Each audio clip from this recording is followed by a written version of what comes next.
The nature of reality. What is reality? This question has puzzled philosophers for centuries. Reality is what we perceive with our senses. But is this truly real? Some philosophers argue that reality is nothing but an illusion, a trick played by our minds. Others believe that reality exists independently of our perception.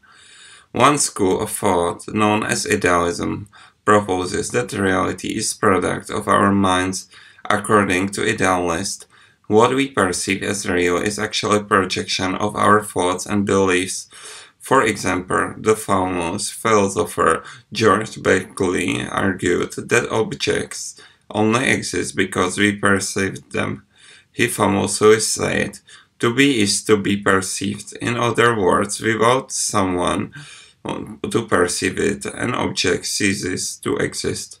On the other hand, there are philosophers who adhere to realism, believe that reality exists independently of our perception.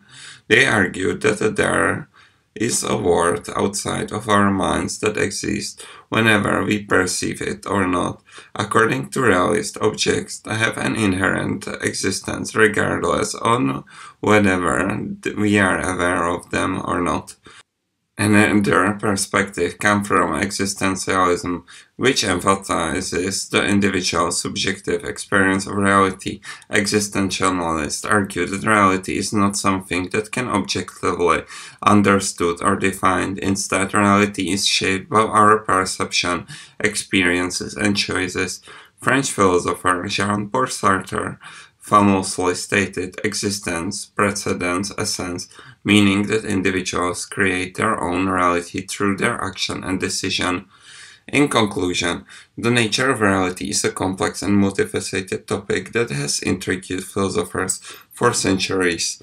While some argue that reality is a product of our minds, others believe it is an objective reality that exists independently of our perception.